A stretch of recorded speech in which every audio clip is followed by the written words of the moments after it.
How's it going, everyone? It's Bomberman Dan, and I'm bringing you a StarCraft 2 replay. And today's match is a best of 3 between our red Protoss player. It is STX.Dear, a Kespa Korean Protoss. And this is in the MLG, Annaheim, where I believe they took STX.Dear and KT Stats or something like that. And that's because they won a qualifier in Korea, I'm pretty sure, to make it there. And in the top left-hand corner of Belshire Vestige, we have Col.Qxc.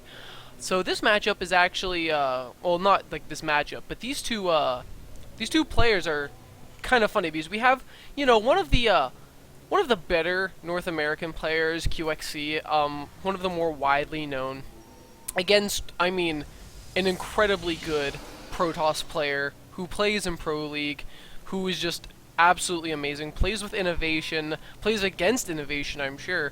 So Deer's, the serious business here, uh, you know, possibly even better than ESF players. So Deer is, someone you really have to train hard against to beat because he means business.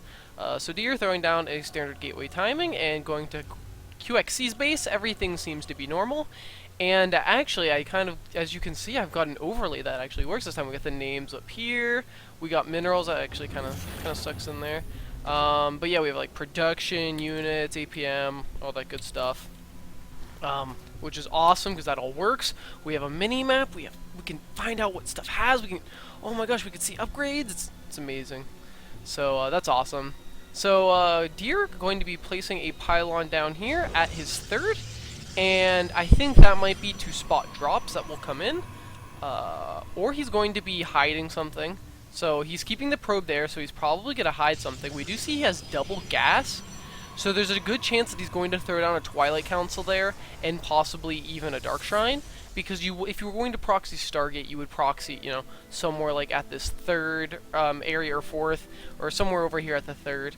But the probe's still there, so maybe he isn't proxying something, and he's just going to use this pylon as a spotter, to see, drops that would come, down here, and then all the way across. But the probe is staying there, so that's what makes me think that he is going to be getting some sort of Twilight Council that's hidden. Where there is a factory going down for QXC. So as we can see, both players, not getting their expansions, and QXC is going to be like, I shouldn't expand because there is the possibility of one base play, and that's kind of what it is.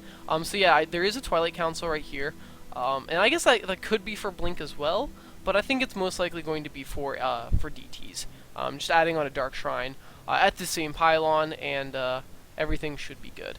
So the factory is going to put out Widow Mines, so that will actually be pretty helpful here in this situation, only because Deer has chosen a tech path that doesn't include detection. If he would have gone with Stargate or robotics, obviously, he would have detection, but unfortunately he does not, and it's actually going to be Blink. So Deer, he is a very good Protoss player. He is a Kespa player, of course, as I've said time and time again, and they're known for, their mechanics. Kespa players are known for being, kind of like hardcore, machines when it comes to StarCraft, practicing day in and day out and going very, very hard at this game. There's going to be a Stalker poking up, and the Widow Mine will take it out. So Deer is going to know that he will need detection here, and I don't know if that's going to force anything down. A robotics facility does go down, so Deer is going to throw that down. And Deer's build is kind of hilarious. We have a gate, 2 more gates added on in a robo, and then Blink, and still no expansion up for him yet. And QXC does throw down an expansion. I was going to say he was banking 400 minerals, and QXC is just playing, a 1-1-1 build, pretty safe. A reactor is going on to this Rax, and there are Hellions coming out here. So QXC is, just kind of playing it pretty safe. Doesn't have any add-ons on the starport or the factory yet, because we're not really too sure what he wants to do. We do see him adding on another Rax, so this factory is probably going to be only here temporarily making units. So there is going to be a Widow Mine drop in the main, and it will take out one probe, good micro there by Deer, and a Observer will be out by the time that that Widow Mine recharges and will be taken out. There are 2 Hellions here, though, so we'll have to see if a Hellion drive-by does get any kills. The Stalkers are going to go down and meet them there, and good there, micro there by Dear, actually trapping one of them, blink forward and picks off the second one, so both of them are out, but there is going to be a drop again. A Photon Overcharge is thrown down, and the Medivac does get away, and actually the Widow Mine will go down without killing any more probes, and it looks like these Stalkers are going to continue to push forward here.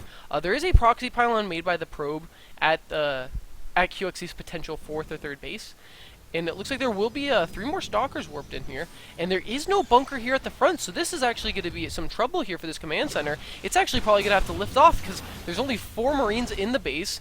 There's going to be a bunker being thrown down at the top.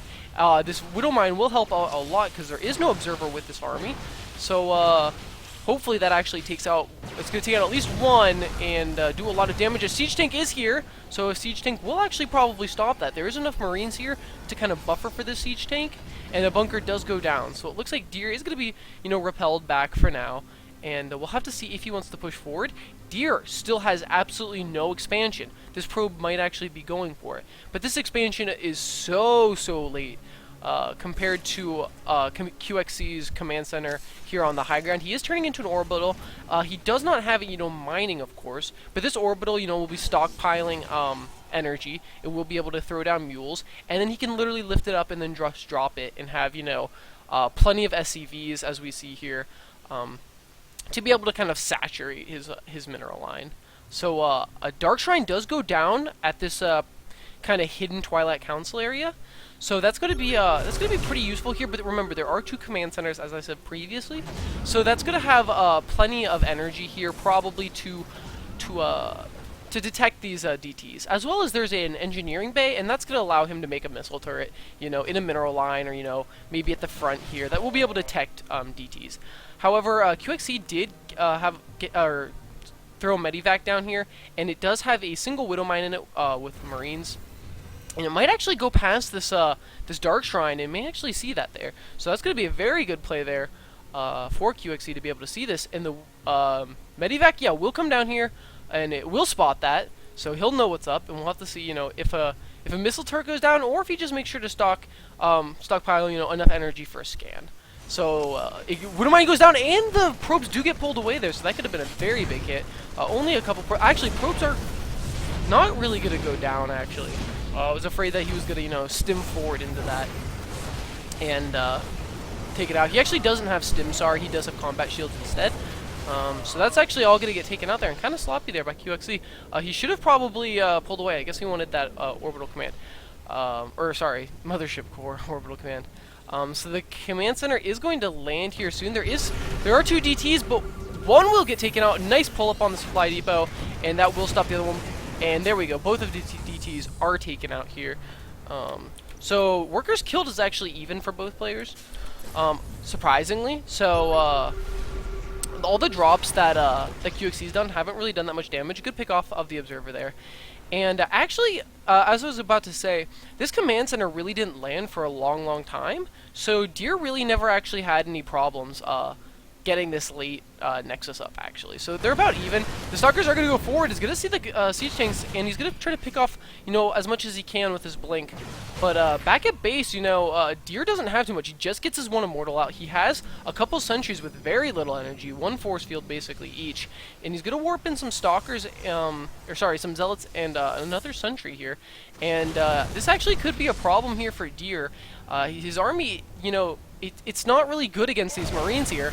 Some force fields here on the ramp will be very good, but the Siege Tanks aren't actually sieging up here. They're still going to do a lot of damage, but no Siege Tank siege.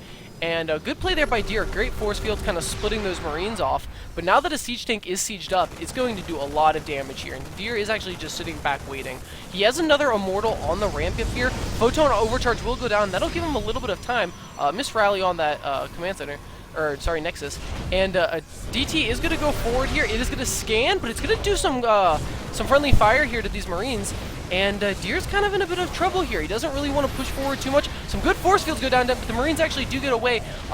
It looks like the Immortal's going to try to power forward here, but will be taken out. The Stalkers are going to blink forward and pick off, hopefully, a Siege Tank, but there's Marines here buffing, and I think it looks like Dear's actually going to push forward into this, and he's going to clean this up. But both players, you know, I mean, I would say basically an equal supply here. It's going to be a hard push with these units here, because there's 2 Immortals, only 2 Stalkers, some Sentries. There's going to be a warp in here of Stalkers, but if they can actually pick off the Siege Tank before it has the ability to siege, he might be in a good position. And actually, Qxc doesn't really have any production behind this, so he's not going to be able to make enough units here, and it's a good push forward here. The Stalkers actually blink up and might actually pick off the Siege Tank, and that would be a huge... And it looks like there's only this bunker left defending for Qxc, so if some good force fields go down, these Immortals will tear this bunker apart, and he'll be in a very good position here, because there was no production for Qxc. He only had that factory, I guess 2 racks and a starport by the time he lost all those units and Dear decided to push forward again. So Dear just hanging out outside Qxc's base, kind of missed an opportunity to push forward there. There was only really that bunker and like a couple Marines, but it looks like he's a push forward anyhow with an Archon there. Force fields go down behind the bunker to stop repairs, and it looks like the Zealots are going to push forward. A Time Warp goes down on those Marines. Some force fields do go down.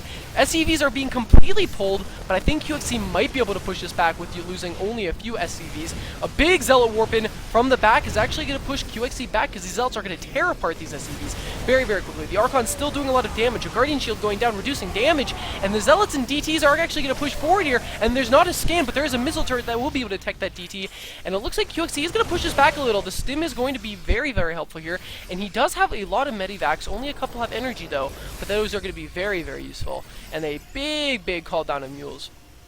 However, we do see Dear getting 2 additional gates. We see his upgrades going down.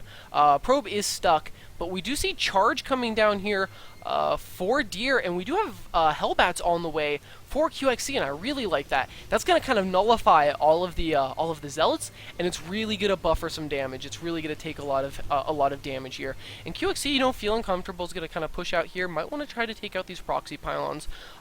However, Dear keeping a DT kind of at Qxc's potential 3rd.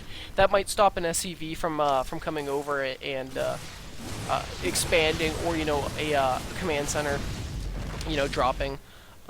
So going back to a Dear's base, we don't have a robotics bay down, so only Immortals will be made. A 3rd has gone down here by Dear, so expanding kind of behind that push there. And both players, you know, on pretty even footing. I mean, Dear's got this expansion up, right? And that's going to help him out a lot more. But as we see supplies, you know, pretty even. Units is going to kind of favor Dear. However, you really can't underestimate how good mules are. So it's 38 to 56. I would still give Dear the advantage, but it's actually not that far apart with having the ability to drop down mules. As we see, a command center is being built outside of the natural, and there's no other command centers inside Qxc's base. There's going to be a small engagement here. A Guardian Shield does pop. The upgrades are +1 attack for Qxc, and +2 armor for Dear. So Dear's actually got the better upgrades in this situation. However, there's going to be Colossus here on the way, but not for a little bit, and it won't have extended thermal lances here. +3 did just finish, or no, sorry, +3 armor just finished for Dear. However, there was a Hellbat drop, and I don't think it did too much damage. This Medivac might be taken out. A blink forward here. The Hellbats will be dropped, and actually they will be cleaned up. Workers killed. Dear actually killed 26 workers. So that was from the push forward when Qxc actually pulled all of his workers there. So Dear still in a good position. They are at an equal supply, which does favor the Protoss. Protoss should always be a little bit under supply when they kind of play like every race except for, of course, PvP. They shouldn't really ever have more supply, because that will be a bad situation for the other player. But Dear does have a sizable force here. The only problem is Qxc has absolutely no Vikings right now. So it's going to be troublesome. There is a huge SCV pull, and it looks like Qxc is just going to try to go for it. He's got Hellbats in the front. They can buffer. The Marauders are actually in the front, which is not good, because if those get taken out by the Zealots quickly, there could be a problem here. Some force fields might actually completely pull apart this army. There won't be any force fields down, actually, just a Guardian Shield. And there is going to be a second robot, or Colossus joining the fray, and those force fields do a good job of picking off some SCVs and Hellbats, and QXC's got to be very careful here. You can't lose too much. Two Vikings decide to join the fray, and they will do a good job of trying to do some damage to these Colossus. Some good volleys go down, and one Colossus actually will be taken out. Good concave here by QXC, and Deer's got a problem with these pylons. He's actually getting kind of stuck in here, and QXC choosing a good engagement, but is losing a lot of supply fast. The Colossus does have to retreat a little bit here, but there's Archons and Immortals still doing a lot of damage here, and it looks like Deer will be able to hold on here, I think. He actually is going to get pushed back a little bit here, and these Immortals might actually go down, but a big Zealot Warp in and a reinforcing Colossus. Actually, the Colossus might even just get taken out here, and it looks like it will not, in fact, get taken out here, but the third might actually be going down here for Deer. QXC did get a little bit through, and it looks like that will be it, and there is going to be a DT in the fray. Some Marauders coming forward. The Marauder might actually be able to pick off the Colossus, and the one Marauder will, so the Colossus does go down, and these units were actually not taken care of, and QXC doing a good job of actually killing Deer here. He's going to push forward here some more, as DT is in the fray. The Colossus trying to do as much damage as he can, but QXC is just stimming forward and might actually pick off another Colossus. And it looks like QXC might actually take this game. There are a ton of medivacs, but they have no energy, and it looks like QXC might actually have to pull back. But QXC, like, is he in a game-winning position, though? He does have a lot of medivacs. They do not have energy, though. But going back to his base, he does not have a third down here. This DT has prevented that from happening. His main is mined out. He's only mining as natural. So he is all in. He's pushing forward. He needs to win here. Deer, though, in a very bad part. In a very bad position. His main is mined out. His natural does have a little bit of time here, but there are a ton of medivacs, each getting back a little bit of energy. The Dark Shrine will be taken out. The Twilight Council will be taken out. These DTs are doing a good job of keeping these command centers, orbital commands, energy low. So that means mules aren't really going to be something that will be useful, but muling at mineral patches, you know, this close to depletion is actually probably a bad thing. I don't think QXC wants that, because once he mules out there, if Deer is cost efficient enough, he could probably pull a comeback. But with this kind of army composition here by Deer and being down in supply, I just think he's dead here. I don't think Deer can actually hold on, and QXC might actually just beat a Kespel player. Some probes are being pulled, and I think QXC has this. Some good stutter stepping going on, and I think once these Zealots die, I think that's probably going to be game. And QXC will pick up game 1 of this series. A DT there was stopping reinforcements there, so good play there by Deer, just trying to get a little bit of advantage, stop this flow of units coming to his base, and these two sentries and Stalker will be taken out, and that is the defense of Deer. And there's the GG. So QXC picks up game number 1 of this best of 3 series. A surprising turn of events, seeing that he was the underdog, and we'll have to stay tuned for game number 2 to see if Deer can actually tie the series